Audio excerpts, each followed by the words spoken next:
Hey everyone, it's a new week, which means a brand new episode of Oakland Overtime. As always, alongside Jason Ross Jr., I'm Jenna Rose. We can't believe it's the middle of September, but with that comes plenty of fall action from some of your favorite fall sports. Jason, break down what fans can anticipate to see in today's show. 6 different teams on this week's episode. We'll have highlights and discussions on multiple games, student-athlete features for you, a mic'd-up segment, the unveiling of a new schedule, and much more coming your way.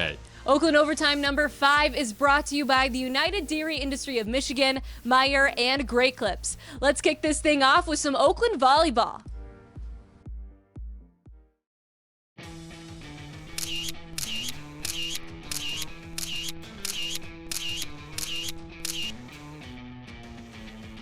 The smiling faces of Oakland volleyball earned themselves the leadoff spot in today's episode because of their impressive sweep of the tournament down in Chicago. The Golden Grizzlies defeated Akron, DePaul University, and Penn, marking it the program's longest winning streak since October of 2019 with 5 straight matches. And relatively smooth, stress-free matches as well for head coach Rob Bean. His group only dropped 1 set throughout the course of those 3 matches down in the Windy City a week ago. The head coach said entering that tournament, this would be a wonderful opportunity for us to grow as a team. Clearly, they continue to develop. What hasn't changed is Oakland women's volleyball continues to win the serve-pass battle, showing up big during important spots in matches, and the maturity and poise has really been on display throughout the course of this 5-match winning streak. And here's something else that didn't change. Another tournament MVP. Last time we saw it was Lindsay Whiteman. However, after this weekend, it was 5th-year senior Jamie Walling with a 21-kill performance and hitting a sky-high 400. And those 21 kills wouldn't have been possible without her setters Annabelle Tomei and Madison Ross. Tomei is someone we have to point out. She reached the 1,000 assist milestone during that 3-set win over Penn a week ago, making her the 8th player in program history to achieve that feat. And also, we'd be remiss if we didn't give a huge congrats to DS Lindsay Whiteman on taking home Horizon League Player of the Week last week. Very well deserved. Annabelle Tomei and Jessica Riedel were both named to the all-tournament team on top of Walling taking home the tournament honors. We're going to be looking ahead to the matchup this Friday. The Golden Grizzlies are going to take on Michigan State and Central Michigan. And then after that, they're going to be heading down to Ohio to face Bowling Green. This week's Mic'd Up segment presented by Meijer introduces you to one of the newer faces on the Oakland men's basketball roster. Jamal Cain is a transfer from Marquette, now competing in his home state of Michigan for the Golden Grizzlies, and it seems as though he's fitting in quite well, so let's check it out.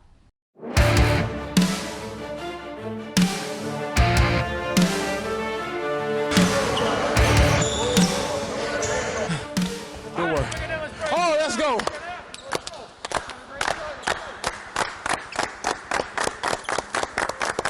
To me, Mark. Let's have a great day, fellas. High energy, high enthusiasm, bro. Let's have a great day. Family on 3. 1, 2, 3. You get loose off in them clubs. I'm getting better at this, Blake. Huh? I'm getting a lot better at this. We got another level. Oh, I'm here. Good work. Oh, yeah, this is tough. Yeah, this is tough. That's 10? Ah! That's crazy. You said if he creates a train wreck. Woo! Good work. Brody! Woo.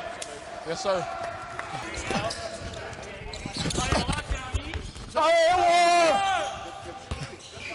It's a good move. It's a good move. It's a great move. Oh, I'm good for 2 for sure. Trey. Cash out.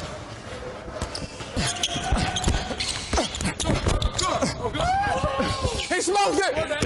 Yeah, he knew. Tween. Woo. Good work. Trey. 1 minute. Cash app. Ball. Ooh. Get back. Family on 3. 1, 2, 3. I am personally very excited to watch Jamal Cain this upcoming season. The Pontiac, Michigan native's athleticism at 6'7", wingspan with the ability to step back and knock down the three-point shot as well could blend very well with Greg Campy's system, both offensively and defensively. Well, we'll get to know Jamal better as we approach the basketball season, but for now, let's take a look at our social media post of the week, brought to you by Great Clips. We're sticking somewhat with the basketball theme here. The O Arena is involved. There's a lot of crossover, though, going on. Swimmers entering the O Arena for a volleyball match. Their pool is across the hall, but they're already dressed up. Yeah, it's a little bit premature how they're dressing up, but hey, they're going to be heading into the pool in no time. Their season kicks off on October 9th, squaring up against Big Ten opponent, the University of Michigan. And there's no reason why head coach Pete Hovland won't continue to rewrite the Horizon League history books. Congratulations to seniors Maddie Sislow and Philip DeYoung on being named this year's Tom Allen Endowed Scholarship recipients. You know, looking back, it was so fun having Rudy Aguilar from men's swimming and diving on the show. There are plenty of incredible stories when we look at both the men's and women's swimming and diving teams. And that's even the same scenario for our men's soccer team as we gear up for this week's Behind the Black and Gold. Last season, unfortunately, after our last regular season game in Green Bay, we had a player get COVID on the bus trip on the way back. And even though everyone else tested negative, we unfortunately were unable to play in the Horizon League semifinal game, which was a tough one for everyone to take because we were one of the best teams in the conference going into that game. And I think it not only did it hurt everyone, but it kind of motivated everyone to get their mind right and to get everything right for the fall, because the fall really was going to be a second chance for us to go and get that Horizon League championship. It was a good honor, but it was just unfortunate timing the way everything came in, because we were sat inside my apartment, me and my roommate, quarantining during the 14 days that we had to because of the COVID case, and that's when all the news came out. And I knew it was a good accomplishment. It's definitely something I set my mind to, but winning a trophy with the team would have been much better for me. So yeah. Even though we did have some new guys come in, I think the general message around the team is that we weren't done from the spring, and we still had so much to accomplish. And I think that's been the motivating factor for us this fall, and it's pushed us through our early season adversity for sure, but it's going to help us through the long run and hopefully get us into a good position to advance to the NCAA tournament. It was a long one, but yeah, I started out playing at Sigma when I was 16, and that was kind of my first introduction to playing soccer at a college level. And the coaches took interest in me out of fluke. They were watching another player at Pittsburgh, which is kind of funny. But yeah, it was a blessing to receive an offer from here and to come here, and it's been amazing ever since. The people and the relationships I've made at Oakland have been amazing, and things that I'm so blessed for, like meeting people I would have never had the opportunity, and learning from the coaches. The many coaches that we've had during my time here has been stuff that is extremely undervalued, and I appreciate a lot. It's been interesting because every team with COVID has been able to return almost all of their seniors. So we have our core group coming in from last year, but we're also able to add a couple of new incoming players that really help out our team. And I don't think I've ever been a part of a better team at Oakland, so I think we have the best chance of doing well this year than we ever have. Definitely, my parents were big putting my sister and I into sports, and I think my sister playing soccer at a young age kind of helped push me into it. And then once I started playing, I just started meeting friends, and then it went off from there. As we mentioned in the open, there is a lengthy list of awards that we could rattle off for Noah Jensen from last year. However, there is no individual accolade that could supersede the idea of a league title and beyond for the captain in 2021, which is what you love to see out of a player who's been a captain for 2 years. You can sense the motivation, which fittingly guides us in the conference opening victory against Purdue Fort Wayne. The Golden Grizzlies were guided by goals from Mikey Kedeman and Ville Ahola. Noah Jensen picked up an assist on the goal scored by Ahola, which now marks the third consecutive season that men's soccer has won their conference opener. Oakland women's cross country competed in the 35th annual Fit Detroit Mercy Invitational, and Jason, they picked up right where they left off from the Golden Grizzlies Open. Oakland sophomore Miriam Sheena won the 5K with a time of 18 minutes, 56.6 seconds. Her teammate Ellie Votberg and Ashley Viken weren't far behind to make it a 1-2-3 Golden Grizzly finish last weekend.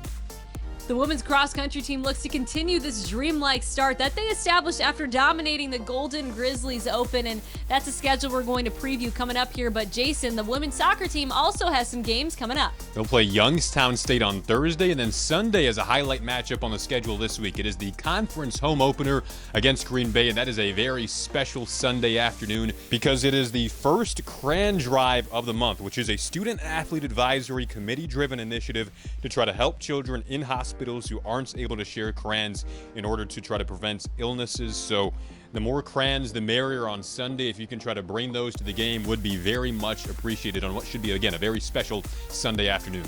That'll do it for this episode of Oakland Overtime. We've enjoyed the ride and loved bringing you action here from our Oakland Athletics. If you have any ideas for what you would like to see on the show, be sure to reach out to us, and also be sure to subscribe and follow us on all of your favorite social media platforms. And as always, a very special thank you to our sponsors, Great Clips, the United Dairy Industry of Michigan, and Meyer for making this episode happen. For Jason Ross Jr., I'm Jenna Rose. We'll see you next time.